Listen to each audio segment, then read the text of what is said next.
Tu vois ce moment où tu hésites à commencer un livre, tu en as entendu parler partout sur les réseaux et tu ne sais pas si tu es sur le point de rater un chef-d'œuvre. Bon, d'accord, peut-être pas un chef-d'œuvre, une pépite. Ou si tu es juste sur le point d'être déçu. Alors, est-ce que Quicksilver vaut le détour? Eh bien, je te dirais que... Hé, stop! Attends! On commence par le début. Ah, le début, c'est vrai. Imagine une cité, en plein désert. Il fait chaud, incroyablement chaud, puisqu'il n'y a pas un, mais deux soleils dans ce monde. Un garde de l'armée royale, paré d'une armure tout en or, au service d'une reine impitoyable. Son visage, déformé par un profond sentiment de dégoût, envers celle qu'il tient du bout de ses doigts.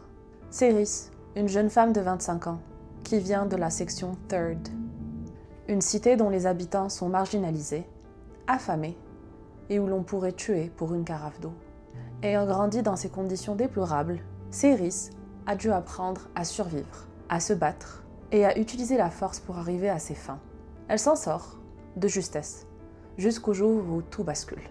Dans une dernière tentative de se donner les moyens de quitter sa cité, pour sa sécurité mais aussi celle de son frère, dont elle se sent responsable, Céris va dérober un objet dans ce qui sera la fois de trop. Capturée et présentée à la reine, la jeune femme est condamnée à mort, avec la promesse que tous ceux qui lui sont chers soient à leur tour exécutés. Alors que son bourreau s'apprête à lui donner le coup fatal, Céris voit au loin une arme vers laquelle elle se jette, dans un dernier élan de survie. Les murs tremblent, le temps s'arrête, et une figure sombre se détache du néant. Un portail vers un autre monde est ouvert, et Céris en est maintenant la clé. Emportée par l'homme inconnu dans le monde des fées, elle n'a qu'un seul objectif, rentrer chez elle avant qu'il ne soit trop tard pour son frère. Maintenant que j'ai un peu planté le décor, je vais rentrer un peu plus dans le détail de ce qui peut te plaire dans cette romantaisie. Le système de magie est assez différent, plutôt original. On a des éléments que personnellement je n'ai pas vus dans d'autres livres de romantaisie, donc j'ai trouvé ça assez intéressant. Ça donne un petit vent de fraîcheur, hein, ça change un peu des systèmes de magie dont on a l'habitude. L'univers est facile à comprendre, les dynamiques sont assez claires et ce n'est pas un livre où il est vraiment difficile de rentrer dedans. C'est pas le genre de livre où en fait il va y avoir beaucoup de world building qui est peut-être lourd par moment. Non, non, là vraiment on rentre direct dedans et on arrive à suivre en fait. Les choses se font assez naturellement et progressivement. On n'a pas l'impression d'être perdu et de devoir prendre des notes à côté pour pouvoir suivre. Pas du tout. Autre chose que j'ai bien aimé, c'était l'action. Les scènes d'action, je les ai trouvées assez bien décrites. Il m'arrive dans certaines romantaisies, dans des scènes d'action, où en fait j'ai du mal à suivre. Je lis, je m'imagine la scène, et puis ensuite je passe au paragraphe suivant ou à la phrase suivante, et ça décrit quelque chose qui n'a rien à voir avec ce que j'avais en tête juste avant.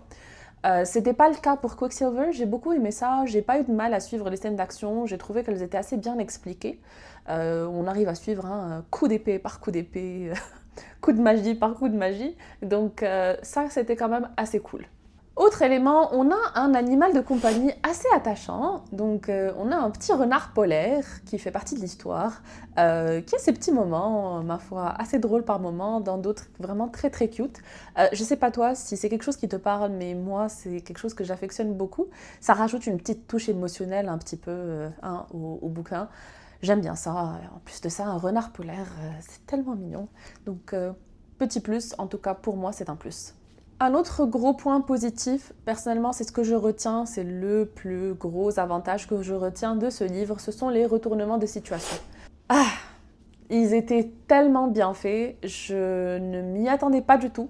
C'est quelque chose qui généralement me déçoit dans les romantaisies, soit parce que le retournement de situation c'est quelque chose que tu as prédit mais des chapitres à l'avance, ou parce que le retournement en soi n'a aucun sens. Attention, à Cotard, je parle de toi. Mais dans ce cas-là, j'ai trouvé ça vraiment très bien exécuté. C'est quelque chose que j'ai beaucoup aimé. Ça a rendu la lecture tellement plus engageante et à la fin du livre, j'ai eu du mal à m'endormir tellement j'étais investie. Et finalement, le personnage masculin, parce que oui, il faut bien qu'on en parle. On a quelqu'un de ténébreux, de très sombre, mais qui a quand même un très bon sens de l'humour. Voilà, c'est important à rajouter. Au-delà de l'aspect très sombre et mystérieux de notre love interest, on a quand même des touches d'humour qui franchement rajoutent un bon petit quelque chose. Moi, je me suis retrouvée à rigoler, mais presque aux éclats par moment. Et ça, c'est un bon point pour moi. C'est le cas de l'héroïne aussi. Elle a ses petits moments drôles, mais c'est un peu plus limité. Et c'est ce qui va m'amener aux points qui ont le moins bien marché. Nous interrompons votre programme pour une tentative d'appel à l'action absolument scandaleuse.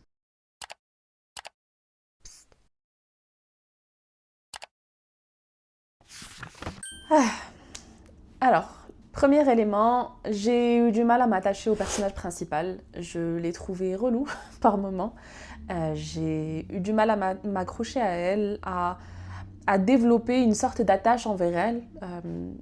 Peut-être au niveau des dialogues, il y a des choses qu'elle disait par moments où moi ça me donnait juste, je sais pas, ça me faisait un peu second-hand embarrassment, comment on dit ça? C'était un peu cringe par moment, donc ça j'ai moins apprécié. Mais bon, pas au point de ne pas vouloir suivre ses aventures. À aucun moment je me suis dit non, non, je vais pas continuer, ou je n'ai hésité à continuer à cause de ça. Loin de là, d'ailleurs à aucun moment je n'ai hésité à continuer ce livre, malgré les reproches que je peux lui faire. Deuxième élément, la romance, que personnellement je trouve assez mal exécutée.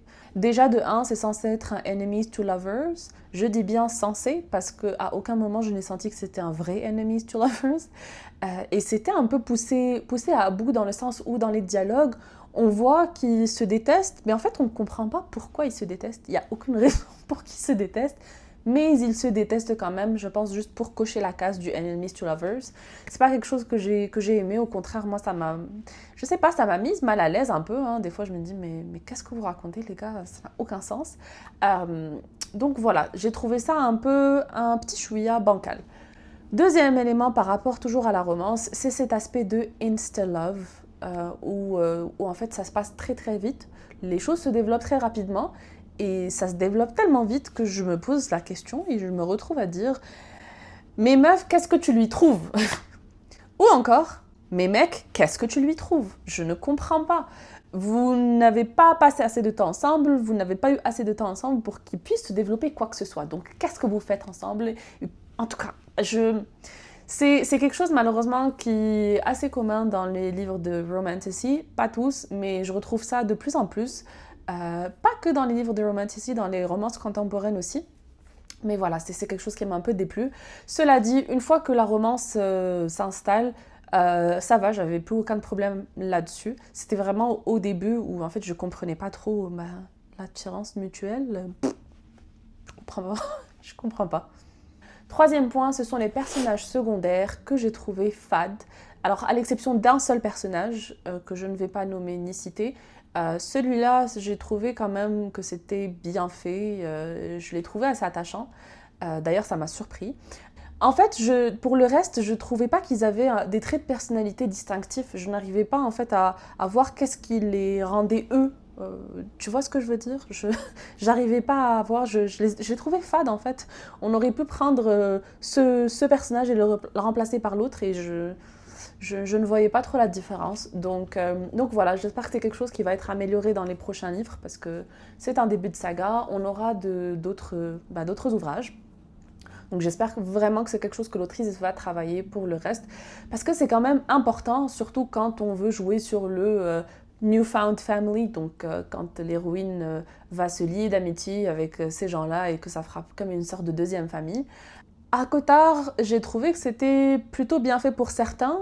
Je vous avoue, personnellement, quand je pense par exemple à Morrigan, je l'aime pas trop en fait. C'est pas que je l'aime pas trop, mais c'est juste que j'ai pas trouvé qu'elle avait quoi que ce soit en particulier, contrairement aux autres. Donc Cassian, c'était le drôle un peu de la bande. On a Azriel, c'était le mystérieux, torturé. Drôle aussi dans un certain sens.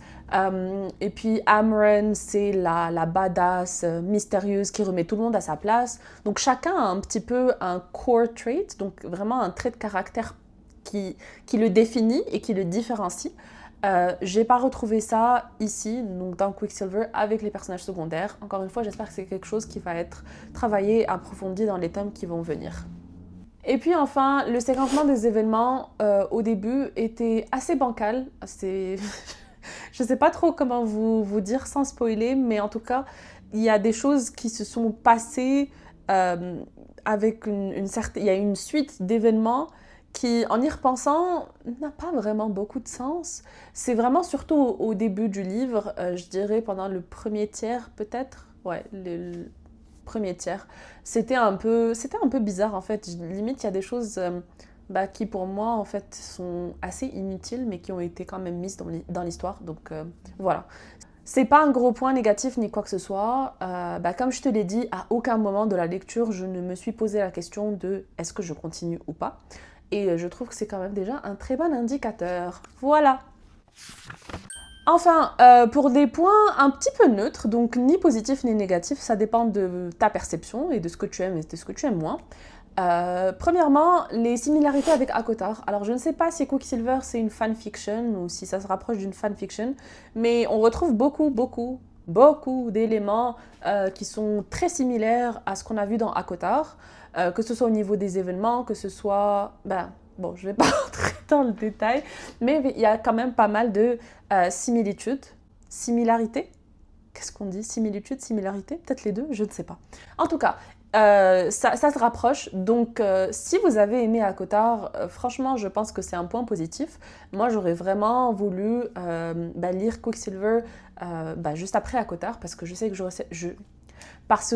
recherchais quelque chose dans le même style. Donc, c'est ça en fait, c'est vraiment dans le même style d'ACOTAR et comme je vous ai dit, on voit clairement l'inspiration. Voilà.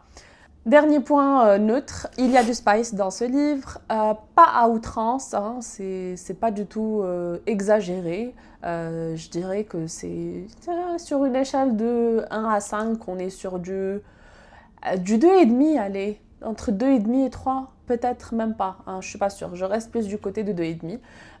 Donc voilà, il y a du spice, il y a des scènes spicy, mais je trouve pas que ça prend le dessus sur l'action ou sur l'histoire, ni quoi que ce soit. Donc moi personnellement, ça ne m'a pas dérangé. Et voilà, c'est tout pour Quicksilver. Dis-moi si tu vas t'embarquer dans cette lecture ou non. Je serais très curieuse de savoir, et si tu l'as déjà lu, je serais aussi curieuse d'avoir ton avis.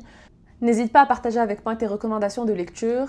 Je vais mettre dans la barre d'infos un lien pour remplir un formulaire où tu pourras me mettre toutes tes recommandations. Non, je déconne, hein, je déconne. Tu pourras faire ça dans les commentaires. Et oui, la subtilité, c'est pas mon fort. Merci d'avoir regardé jusqu'au bout, si tu es encore là. Et je te dis à très très vite. Salut!